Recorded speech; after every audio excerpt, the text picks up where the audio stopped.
Good morning વિદ્યાર્થી મિત્રો. Standard 8 subject maths chapter number 6 video number 2. આજે આ વિડીયોમાં વિદ્યાર્થી મિત્રો આપણે ટોટલ 3 રીતના દાખલા શીખી લઈશું. 2 જ દાખલા ગણવા ઉપરથી. એક તો અવયવો કેવી રીતે પાડવા, અવયવો પાડ્યા બાદ આપેલી જે સંખ્યા છે એને પૂર્ણ વર્ગ સંખ્યા ગુણવાથી કેવી રીતે બનાવી શકાય અને ભાગવાથી કેવી રીતે બનાવી શકાય એ આપણે આજે શીખવાનું છે. જેમ કે અહીંયા નીચે શું કીધું જુઓ, નીચે આપેલી દરેક સંખ્યા માટે નાનામાં નાની એવી સંખ્યા શોધો કે જેના વડે ગુણવાથી મળતી સંખ્યા પૂર્ણ વર્ગ હોય. ઉપરાંત મળતી આ પૂર્ણ વર્ગ સંખ્યાનું વર્ગમૂળ પણ શોધો. તો આને કીધું ગુણવાથી, આ જ રીતે આવશે ભાગવાથી. હવે આપેલી સંખ્યા હોય એને પહેલા અવયવો પાડવા. અવયવો પાડવા એનો મતલબ કે આપેલી સંખ્યાને નાનામાં નાની કઈ સંખ્યા વડે ભગાય છે, તો પાછળ 8 છે તો આપણે 2 વડે ભાગ ચાલશે. કેટલા વડે ભાગ ચાલશે? 2 વડે. તો અહીંયા કેટલા છે? 14. તો 2 સત્તા 14. અહીંયા 5 એટલે 2 2 4.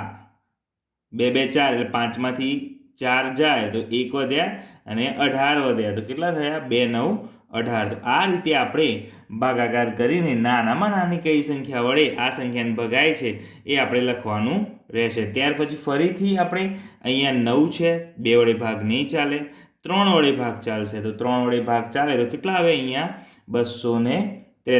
ભાગાકાર જ કરવાનો છે વિદ્યાર્થી મિત્રો. જુઓ, 3 વડે કદાચ ભાગ ન ચાલે તો આગળ 4 લેવાના, 5 લેવાના, 6 લેવાના, એ રીતે ક્રમ અનુસાર રફ ચોપડામાં ભાગાકાર કરીને આગળ વધવું. હવે આવ્યો 243. એનો બી 3 વડે ચાલી શકશે ભાગાકાર. તો અહીંયા કેટલા આવશે? 81. હવે આનો બી 3 વડે ભાગાકાર ચાલશે. 27 તરી કેટલા થાય? 81. હવે 9 તરી 27. 3 3 9. 3 એકા 3. જુઓ, 3 ગુણ્યા 3 9, 9 તરી 27, 27 તરી 81. ખ્યાલ આવી ગયો? હવે વિદ્યાર્થી મિત્રો આપણે ટોટલ 3 ગણીશું. કેટલા થાય છે એ ગણીશું. 1 2 3 4 5 અને 6. જો 1 2 3 4 5 અને 6. તો આમાં આપણે 2 2 ની જોડી બનાવવાની છે. જેમ કે આ 2 ની જોડી 1, અહીંયા 2, અહીંયા 3. પરંતુ કોણ રહી જાય છે? 2 આપણા રહી જાય છે. તો એનો મતલબ કે આપણે 2 કેટલી વાર જોઈએ? હજી એક વાર 2 જોઈએ. કારણ કે પૂર્ણ વર્ગ સંખ્યા હોવાની શરત એ છે કે પાડેલા અવયવોની 2 2 જોડી બનવી જોઈએ. મતલબ 3 હોય તો 2 વાર, 3 હોય તો 2 વાર, 2 હોય તો પણ 2 વાર. પણ અહીંયા કેટલી વાર છે? એક જ વાર છે. તો આપણે એને અહીંયા અવયવો આ રીતે લખી શકીએ. 14 58 બરાબર 2 ગુણ્યા 3 ગુણ્યા 3 ગુણ્યા 3 ગુણ્યા 3 ગુણ્યા 3. 1 2 3 4 5 અને આ 6 વાર લખવાનું. અવિભાજ્ય અવયવ 2 ની જોડ બનતી નથી. અવિભાજ્ય અવયવ 2 ની જોડ બનતી નથી. માટે આપણે 2 ની જોડ બનાવવા માટે વધારાના કેટલા જોઈએ? 2. તો અહીંયા આપણે લખીશું 14 58 ગુણ્યા 2. આ જે 2 વધારાના લીધા એ 2 લખ્યા મેં અહીંયા, ગુણ્યા આપણી જે આ રકમ હતી એ 2 થી પાછી એમની એમ.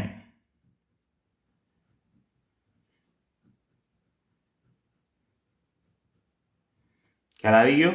હવે આ બંનેનો ગુણાકાર કરીએ તો કેટલા આવશે? 2916. 2916 આ બંનેનો ગુણાકાર કરવાથી. અને અહીંયા આપણા જે અવયવો પડ્યા હતા એ તો છે જ.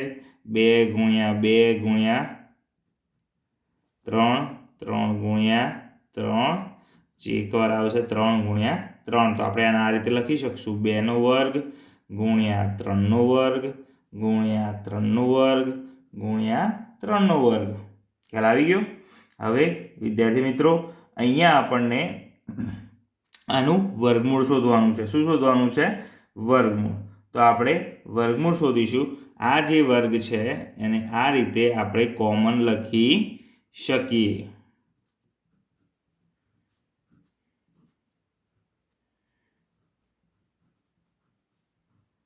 હવે આ જે વર્ગ છે એ બરાબરની આ બાજુ આવી જાય તો વર્ગમૂળ બની જાય. શું બની જાય વિદ્યાર્થી મિત્રો? વર્ગમૂળ.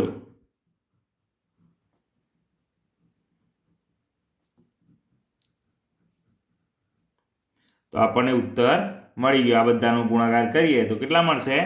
54. કેટલા મળશે? 54. તો આનું વર્ગમૂળ શું થાય? 2916 નું વર્ગમૂળ શું મળ્યું આપણને વિદ્યાર્થી મિત્રો? 54. એકદમ સિમ્પલ દાખલો છે વિદ્યાર્થી મિત્રો. શું કર્યું છે? અવયવ પાડ્યા. શું કર્યું? પહેલા તો અવયવ પાડ્યા. અવયવ પાડ્યા બાદ શું કર્યું? તેના અવયવ અહીંયા લખી દીધા. ત્યાર પછી બે ની જોડી બને છે બધાની એ ચેક કરી. હા, તો 2 ની જોડી બનતી નથી. આ જો 3 કેટલી વાર છે? 2 વાર. આ 2 વાર ને આ 2. તો જોડી બનવી જોઈએ. તો અહીંયા 2 નંબરનો આંકડો છે એની જોડી નથી બનતી.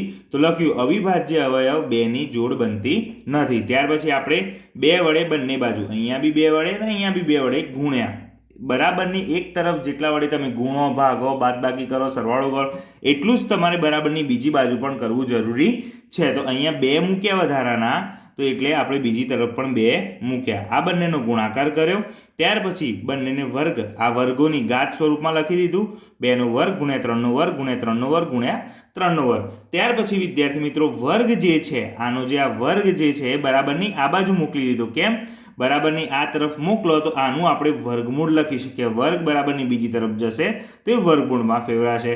તો વર્ગમૂળમાં 2916 બરાબર 2 ગુણ્યા 3 ગુણ્યા 3 ગુણ્યા 3, એટલે ટોટલ જવાબ આપણો મળશે ગુણાકાર કર્યા બાદ 54. તો આ થઈ રીત વિદ્યાર્થી મિત્રો ગુણાકારની. જો આ જ દાખલો આપણે ભાગાકાર, અહીંયા જે લખ્યું છે ગુણવાથી મળતી સંખ્યાનું પૂર્ણ વર્ગ શોધો, તો આપણે ગુણ્યા પછી પૂર્ણ વર્ગ સંખ્યા શોધી. પણ આ જ વસ્તુ જો ભાગાકારની મદદથી પૂછી હોત તો આપણે જે એકલા 2 વધે છે એને કાઢવા પડે. તો 2 ને આપણે ભાગી નાખત 2 વડે. તો અહીંયા જે 2 બંને બાજુ ગુણાકારમાં મૂક્યા છે એની જગ્યાએ આપણે શું કરત? ભાગાકારમાં 2 મૂકી દેત. ખ્યાલ આવ્યો? એટલે આપણે ભાગીને આપણે પૂર્ણ વર્ગ સંખ્યા બનાવી દેત. આગળ વધતા હવે આપણે એક દાખલો ભાગાકારથી મળતી અવયવ પાડતા તો આવડવા જોઈએ. નાનામાં નાની સંખ્યા વડે સ્ટાર્ટ થવું જોઈએ. અહીંયા 5 છે તો 5 અને 3 2 વડે ભાગી જોવાના આ રકમને. તો 3 વડે ભાગીએ તો આપણો જવાબ આવશે 975. કેટલો આવશે? 975. ભાઈ પાછું તમે 3 વડે ભાગશો હજી આ 975 નો, તો જવાબ આવશે 325. કેટલા આવશે? 325. હવે 325 ને પાછા 5 વડે ભાગવામાં આવશે. 3 વડે ભાગ ચાલશે નહીં, એટલે આવશે 65. 65. અને 65 ને તમે 5 વડે ભાગશો તો 13 પંચા 65 આવશે. તો અહીંયા 13. તો 13 એકા 13. આ રીતે ઇઝીલી આપણે અવયવ પાડી શકીએ છીએ. ત્યાર પછી અહીંયા આપણે લખી દઈશું. આમાં શું કીધું છે? ભાગવાથી મળતી. તો આમાંથી જે 2 ની જોડી બનતી હોય એ રહેવા દેવાની, જેને ના બનતી હોય એટલા વડે ભાગી દેવાનું. તો જુઓ, આ 3 ની જોડી બની જાય છે અને 5 ની જોડી બની જાય છે. કોની જોડી બનતી નથી? 13 ની જોડી બનતી. તો આપણને ખબર પડી ગઈ કેટલા વડે આ રકમમાં ભાગવાની છે. બરાબર? 3 ગુણ્યા 3 ગુણ્યા 5 ગુણ્યા 5 ગુણ્યા 13. તો હવે આપણે લખવાનું કે શું કોની જોડી બનતી નથી? અવિભાજ્ય અવયવ 13 ની જોડી બનતી નથી.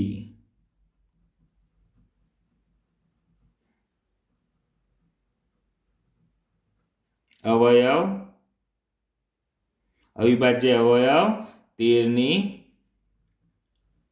જોડી બનતી નથી. ખ્યાલ આવી ગયો? ત્યાર પછી આપણે લખ્યું કે બંને તરફ 13 વડે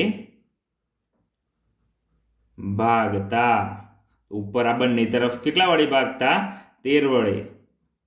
2925 by 30 is equal to 3 into 3 into 5 into 5 into 30 upon 30. અહીંયા 13 વડે ભાગ ઉડી ગયા. અને અહીંયા તમે 13 વડે ભાગો તો કેટલા આવશે? 225. કેટલા આવશે? 225. તો આ રીતે થઈ ગયું 225 is equal to 3 ગુણ્યા 3 5 ગુણ્યા 5. ખ્યાલ આવી ગયો? એટલે અહીંયા શું લખાશે? 3 નો વર્ગ ગુણ્યા 5 નો વર્ગ. તો 3 ગુણ્યા 5 કેટલા લખાશે? 3 ગુણ્યા 5. નો હોલ સ્ક્વેર ને અહીંયા 225. હવે વર્ગમૂળ, આ વર્ગ છે આ બાજુ જશે તો અહીંયા વર્ગમૂળ અને 5 તરી 15, જે આપણો જવાબ આવી ગયો વિદ્યાર્થી મિત્રો.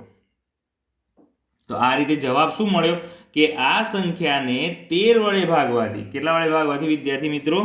13 વડે ભાગવાથી આ જે સંખ્યા મળે એ પૂર્ણ વર્ગ સંખ્યા બને. અને ઉપરમાં કેવું હતું કે આપણે ગુણવાથી પૂર્ણ વર્ગ સંખ્યા બનાવવાની હતી. શેનાથી? ગુણવાથી પૂર્ણ વર્ગ સંખ્યા બનાવવાની હતી. તો આ એ જ દાખલો ગુણવાથી બનાવેલો છે. વિદ્યાર્થી મિત્રો એકદમ ઈઝી દાખલા છે બંને.